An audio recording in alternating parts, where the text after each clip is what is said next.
Welcome to the Harmonious Family Life. How to create deep connections, transform your family, and live with confidence and grace. My name is Ulrika Bilby, and my mission is to transform families and help them navigate in creating a harmonious family where we all can thrive individually and together, using our strengths and unique skills. And today, I will be speaking to Melissa Benaroya. Melissa is a parent coach, a speaker, and author, and has created the Childproof Parenting online course and co-authored the book, The Childproof Parent. Melissa provides parents with the tools and support they need to raise healthy children and find more joy in parenting. Welcome, and thank you, Melissa, for being here today. Well, thank you so much, Ulrika, for having me. I appreciate it. Yeah, super excited for our conversation. And who doesn't want more joy in parenting? I know it. I know. And we all recognize, ourselves in, getting tired of the screaming and the nagging. And we all want that, what you are talking about, the connection and the calm. So that's what we're going to talk about today. We're going to talk about emotional coaching. So before we jump in, why don't you just tell us a little bit more about yourself and why you do what you do? Okay. That would be great. Absolutely. So I'm going to start off with something I always forget to mention is that I actually have 2 children. So I have 2 teenagers. So I get to practice everything every day, and they would be more than happy to throw me on the bus and tell you that I mess up all the time too, which is great. It's perfect. I am a licensed therapist, but I don't practice as a therapist. I practice as a parent coach because most time the challenges that parents and children are facing are not related to a diagnosis. They're typical challenges that all families have. So I'm really passionate about supporting parents through the natural challenges of parenting and how they can not only support their child and invite their child's cooperation, but create the relationship and the family that they want to create. In addition to being a licensed therapist, I'm also trained in positive discipline, and I'm also certified as a Gottman parent educator. So I bring kind of an eclectic approach, and I draw from all different approaches, philosophies as well. There's not like one right way. So I kind of view myself as kind of a smorgasbord of parenting, and I help parents pick and choose what works for them and their children. And I'm most passionate about what I do now, which is primarily working with parents, is because I would say the first 10 years of my career, which was started off over 20 years ago, was working with children. What I realized was the greatest impact that I could have in children's life was actually working with the parents, because all of the changes that happen in our children and their behavior actually come from us, the parents. So most of my time is spent primarily with parents in office one-on-one, speaking to groups, working as a parent educator in schools, any way that I can support parents in not just bringing more joy to their parenting, but just making this process feel a little bit lighter, right? It can feel very heavy, especially during times like these, right? With the pandemic and kids being home and restrictions. It can get very heavy and stressful. Yeah. And that's what you're talking about, the pandemic and the situation that we're in. Life is like a lot of ups and a lot of downs. And how do we help our children to guide them through these ups and downs? That is one of our greatest challenges. So why don't you tell us a little bit more how you see that we best can support them as parents? Yeah, I mean, I think there's lots of ways that we can support kids, and each child, their challenge is unique and different, and all of our circumstances are obviously unique and different. I think just being mindful first that we're modeling everything. So if we're being very reactive and stressed out, and that's exactly how we can expect our children to react to some of these challenges and transitions and changes that are taking place in our lives. So just being mindful of how we are showing up and what we're modeling is really important. I think that's first and foremost just an easy thing that parents can work on and helping ease things at home. I think also just being mindful that structure is really important, especially for like young children, because structure gives kids a sense of safety and security. And with, you know, everything changing day to day, right? One day we can go outside, the next day, you know, school's out, right? Everything's changing constantly. So I think as much consistency in our children's life as much as we possibly can, and that can be just waking up at the same time, sitting down and having dinner at the same time, right? Just having some of that structure in place really makes a big difference. So I think those are two like really simple things we don't have to put a lot of time and energy into, kind of on the avoiding challenges end of things, right? Yeah. So we can that, prevent a lot of things by doing just that. Is that what you're saying? Absolutely. We're helping ourselves and helping our children at the same time. Completely. And with that structure also gives kids a sense of control, and control is a huge issue. I mean, it plays out for our entire life, let's be honest. Absolutely. But little kids, control is a big deal because they honestly have little to no control over their lives. Most young children control only one single thing in this entire world, and that's their physical body. And that's why a lot of challenges are around where they put their body, what goes in their body, what's coming out of their body, right? The state of their body, sleeping, eating, getting dressed, in the car, brushing teeth, all these things we can't force, we can't make them do. So just being mindful that we're giving kids as much choice and control around things within those set limits and that structure will also help us to avoid challenges. Because I think that could be difficult sometimes, and you get confused by, you know, letting children choose, but not choose everything. So it's important with the boundaries that you say, but they can choose within the boundaries.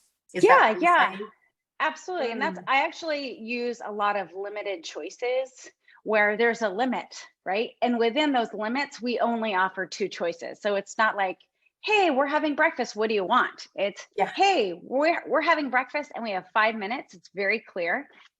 And we're going to have cereal. So do you want your Cheerios or do you want your Life cereal this morning? So we're setting the limit. Like, I don't have time to make pancakes or oatmeal or blah, blah, blah, right? Like, we're having cereal today. And what cereal would be best for you this morning, right? So we've given them some control, but within those clear limits. That is so good, because then they actually feel I got to choose today. Right. Yeah. So the more that we can give them lots of small choices like that, the more they're going to be able to handle it when they don't have a choice or they don't have control over things. So just being mindful that we plug in a lot of those limited choices. It could be like, do you want to wear your brown sneakers or your green sneakers? It doesn't matter. I need you to get your shoes on right now, right? So once again, when they're choosing, well, I want the green ones, they're also choosing to do that thing you need for them to do. So it kind of reinforces at the same time when they're making a choice that they're going to actually do it. Yeah. Oh, so good. You talk about raising emotional, intelligent children. Can you tell us a little bit more about that? What does that mean? And what's the benefit of it all? It sounds to many people, I think, what is that? Right. Well, I think there's lots of definitions of emotional intelligence. I think, quite simply, it's really raising kids that have an awareness around their own emotional state and can communicate those emotions in a healthy, socially productive way.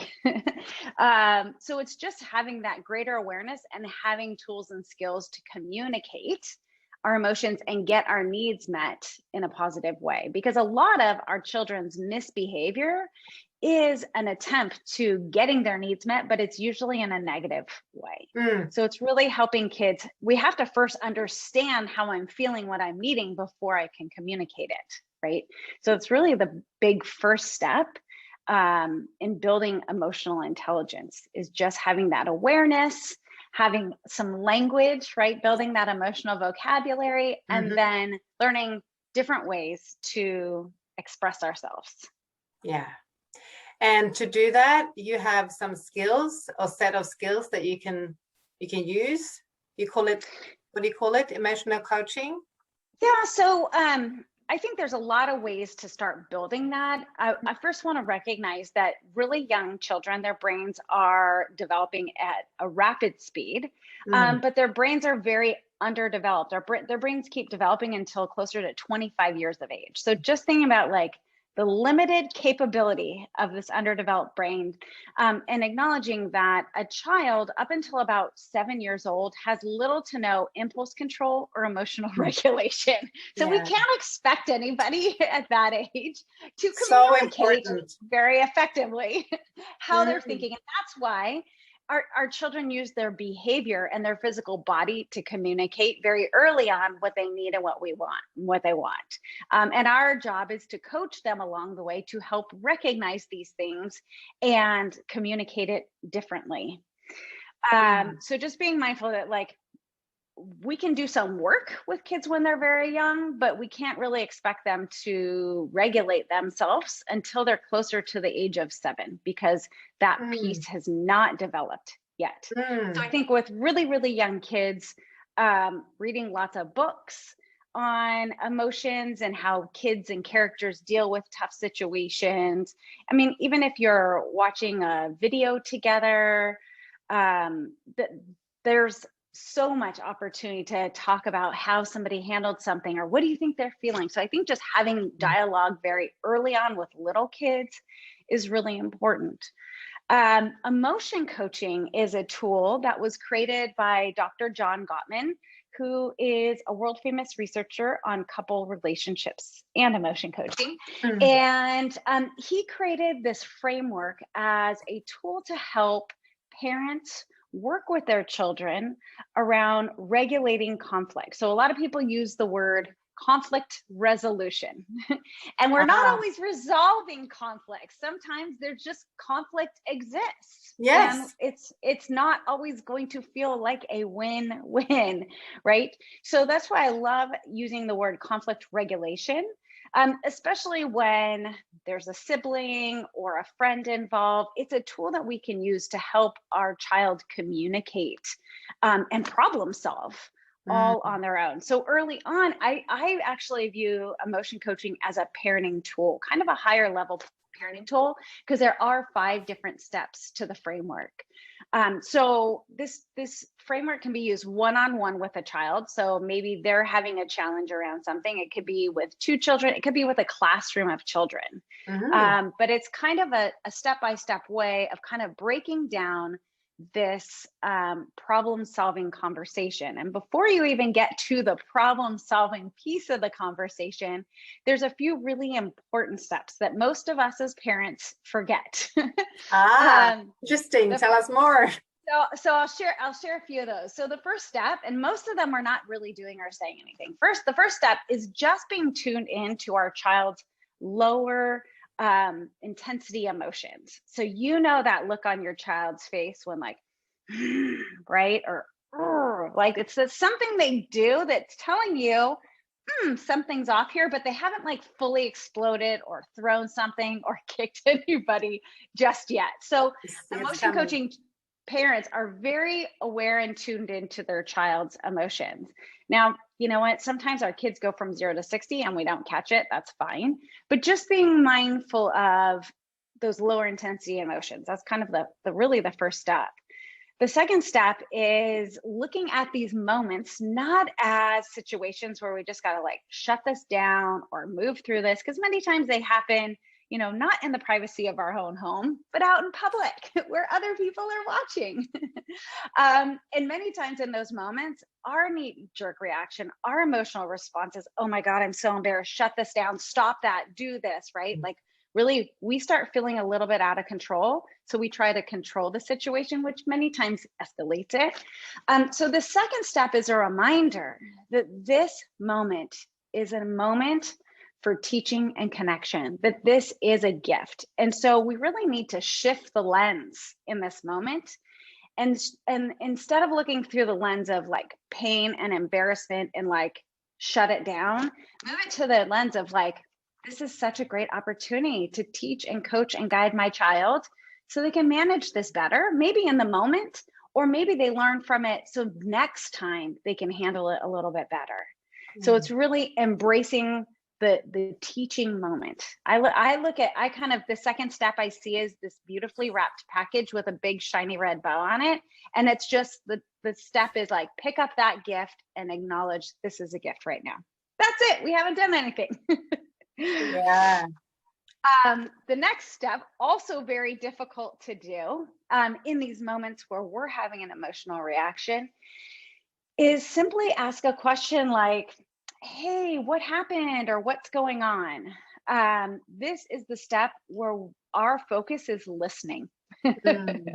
We tend to know, we think we saw what was going on. We tend to think we know what they wanted or how they're feeling, but many times we're not. So it's really important we give them the space to feel heard, especially when there's more than one child, because everybody wants to tell their story, right? Like, yes, this is what happened, right?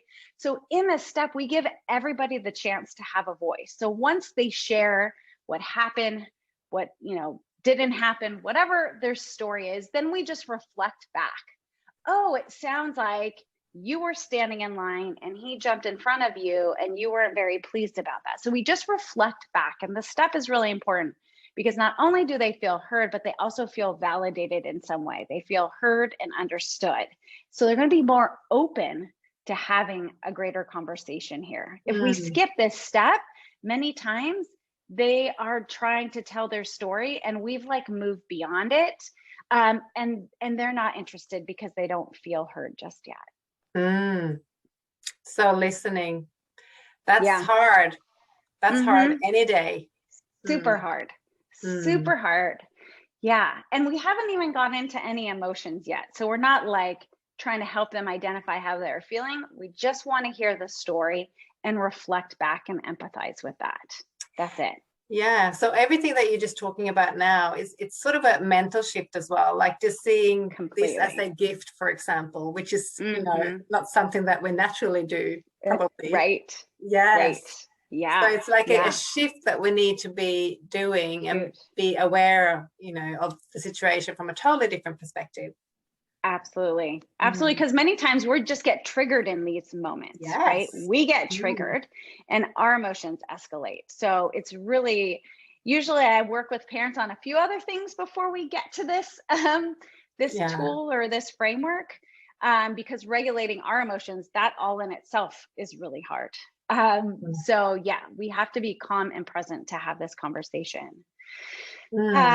So after we've given everybody a chance to feel heard, we've reflected it back, then we get into the emotion and we just ask, how are you feeling? How did that feel? What was your reaction to that? So now we're helping them identify what was underneath there. Some kids aren't able to identify it, which is fine. So we can say things like, well, you looked frustrated or you were sounding really disappointed. We're not telling them how they feel, right? We're not saying you were disappointed or you were really angry, he took it away. That doesn't tend to be as helpful because nobody likes to be told how they feel. We're actually fueling a power and control struggle by telling you how you feel. So that's why it's really important. If they can identify it, great. If not, we can share kind of like you looked or you seemed. Or even with some young kids, we can give them a choice of some emotions. Were you sad or were you disappointed, right? So there's a difference. So being mindful that kids aren't just happy, mad, or sad all the time. There's a whole host of things that could be going on. And so we want ideally them to come up with exactly how it is that they're feeling in that moment. But what you're saying as well then is that we can help them to identify if they don't have the language or the vocabulary. Yeah. Right? Yeah. Older kids will be able to identify, but really young kids not so much. So that might be the place where you look, you sound, or were you blank or blank. So how old are the children when you start using this? Is it after 7, you said, or is it older? No, actually, I suggest using this really early on with young kids, even as young as 2, because this is also a skill that we as parents have to adopt and practice So these are things that we can be doing over time just to get into the habit of having these conversations. And kids are much more able and aware of what we're sharing and communicating, even though they might not be able to communicate back that same way. So I think it's very effective. I mean, just feeling heard, right? Yes. Maybe your child's like, mine, like we asked what happened, and that's their whole response is mine, mine, mine. Oh, it sounds like that was your toy, right? Just feeling validated in that moment is like, yes, right? So they are now a participant in this conversation versus skipping that, like, okay, what happened, right? So instead of like acknowledging them, which many times we forget to do, we embrace those opportunities. So really young kids, we can have this conversation early on. So these first 4 steps are very simple, right? We haven't done or said a lot just yet. That 5th step is really the problem solving piece of the step. And that's kind of the meat of the conversation. So I'm curious, Ulrika, do you have any like thoughts or reactions or questions about those first 4 steps? No, I think what it is, it's that it's, as an adult, you really need to be more present in the situation, what's happening, because I think we often just rush and we see something happen, but maybe we don't really pay attention. We maybe don't even think it's that big a deal or so important. Right. So it's tuning in. That's what I hear, that, Absolutely. you get to be able to tune in. And but I see that it will take a lot of work. Yes. And, I want to highlight that Dr. Gottman says to be an emotion coaching parent, you really only need to use this tool 40% of the time. So it's not like this is appropriate for every situation. And there's lots of situations where it's not appropriate to have an emotion coaching conversation. So when your emotions are too high, not a time. When there's obviously like safety is an issue, not a time. When you don't have the time to slow down, like maybe you are late for work or late for school, like not an emotion coaching opportunity. Doesn't mean that we can't have it later. We can't have it in the car. Just being aware that like it's not appropriate in all situations, or maybe you're out in public, right? And your child doesn't feel really comfortable with other people around, right? They're just really self-conscious. Not a time to have the conversation. Well, so just being that's mindful. Important to know. Yes. Right. So it's not appropriate at all times. That doesn't mean we can't have the conversation later. In bedtime is a great time to have these conversations, to reflect back on something earlier in the day, or just being mindful that like maybe I need to take my child aside and go somewhere else just to have a quiet conversation for a few minutes, because otherwise we're just not going to get very far. And parents get frustrated, like, hey, I tried to have a conversation. They wouldn't talk to me. Well, yeah, where were you at? Where were they at in the moment? Not super helpful. Yes. Yeah. Wow. So that was the first 4 steps. That's the first 4 steps. Now, what I didn't tell you is this 5th step, the problem solving step, has its own 5 steps. So, but also very simple. It's just, kind of like the first 4, just like simply broken down. So the first piece of this step is setting limits. And I like to use a one-liner just to keep it really simple. And it sounds something like, it's okay to feel blank. It's okay to be frustrated. It's not okay to throw your toy across the room, right? So we are acknowledging the emotion. We are acknowledging a need or a desire, but we're setting a limit on the behavior, right? So I think that is the starting point in the problem solving piece of this process.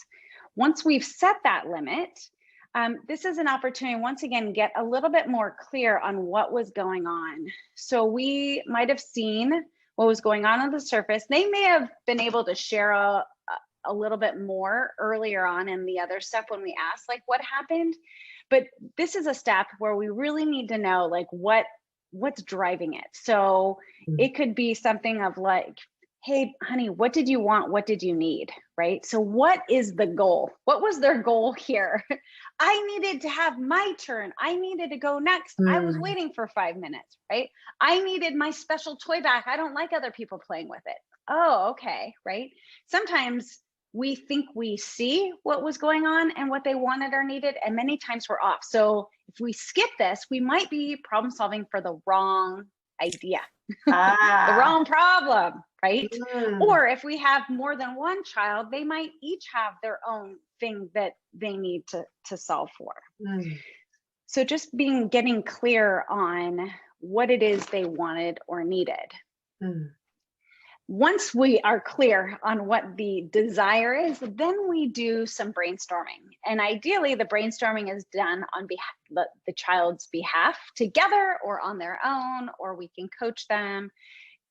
We are going to be most effective in reinforcing a new or different behavior if they come up with these ideas. So we could ask things like, well, what's a different way to get your toy back? Or what's a different way to let the little boy know that you are next in line, right? Or what is something else you can do? So we can ask just simply for some ideas from them. Once again, they might not always have those. There's nothing else I could do. Okay, well, then we can ask some questions like, do you want to know what other kids do when situations come up like this? Or, hey, you know what, when I was a little kid and somebody cut in front of line, when I was waiting for the slide, do you want to hear what I did? So we can offer them some ideas, but only if they want it, right? So we're not out there kind of shooting it at them.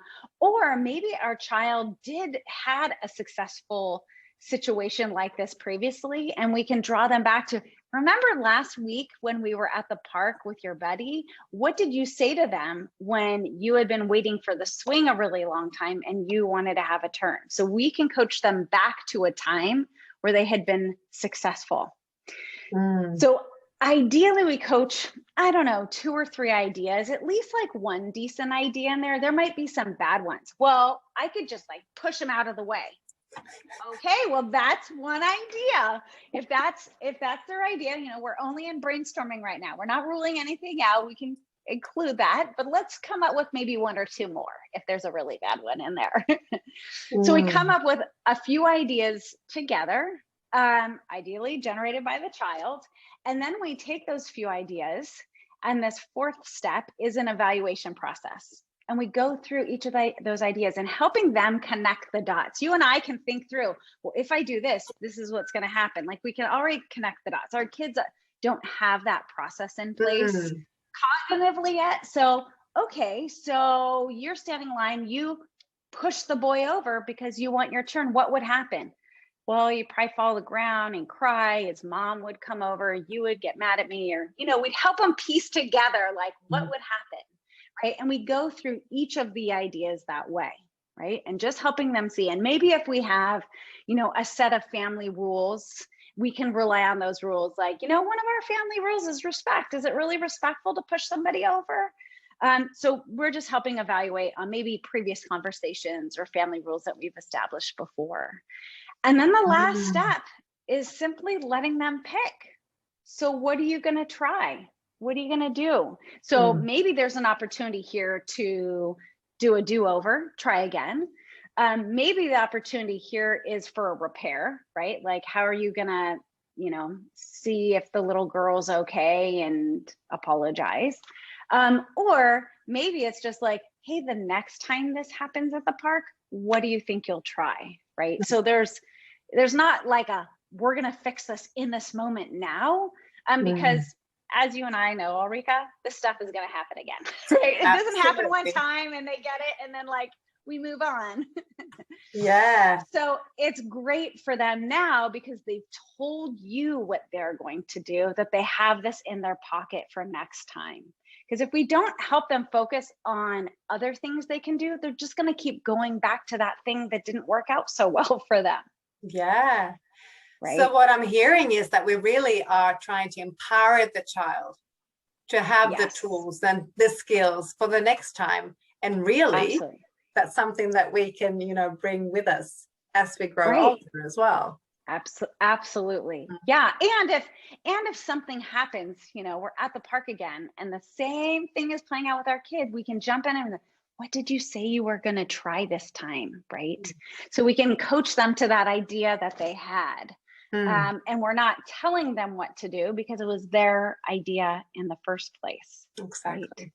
Yeah. Oh, I and love that.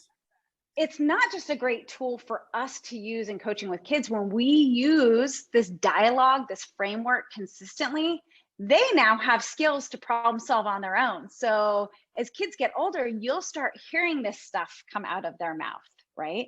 Well, this is what I thought happened. You tell me what you thought happened, right? So they start having the conversations. So especially with siblings, right? Those of us stuck at home that have multiple kids and they're going at it, it's great to have a tool that we can step back and kids can manage their conflicts all on their own because we've used this framework consistently. So that's also another goal of using emotion coaching with children, is just giving them tools to solve their own problems. Wow, that's powerful. That is really, and that is back to what you said before, a gift. That's a gift in itself to give to our children. Absolutely.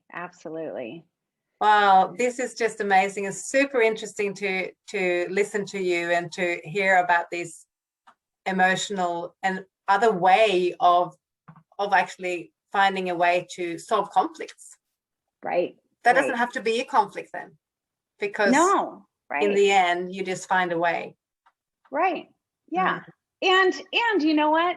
Everybody doesn't have to be like super happy at the end, right? Now our job as parents is not to make our kids happy all of the time. They can be frustrated, but we're giving them another means of managing those emotions or getting their needs met. Yes. Oh, yeah. So great. Well, thank you for sharing this with us. Absolutely. It is my pleasure. And I have a course online. It's a motion coaching course. So if you're really interested, you can always find information about the emotion coaching courses on the Childproof Parenting site, which is one of my parenting sites. But one thing I think you and I had talked about earlier, and especially at the beginning of this 5-step framework, is staying calm and regulating ourselves. Like if we aren't able to do that, like none of this is going to happen. We're not going to be effective. And that's why I wanted to make sure I shared with you, Ulrika, and everybody that's joining us, that I have a free course that I wanted to share with everybody. It's just a 7-day email course, and it's called the Keep Calm course. And it's usually where I start with all of the families I work with, is actually using empathy as a parenting tool. So in the 7-day course, I walk you through how to use empathy as a tool to help us regulate our emotions and our reactions so we can be more responsive and less reactive in these moments. So that's a great starting place. If somebody is interested in learning more about emotion coaching, I think focusing on that skill is a great place to start. Fantastic. So generous of you. Thank you so much for sharing that. Absolutely. And calm is something definitely that I feel like, that's the harmonious family life. What do we need and where do we need to start? Yeah. Right.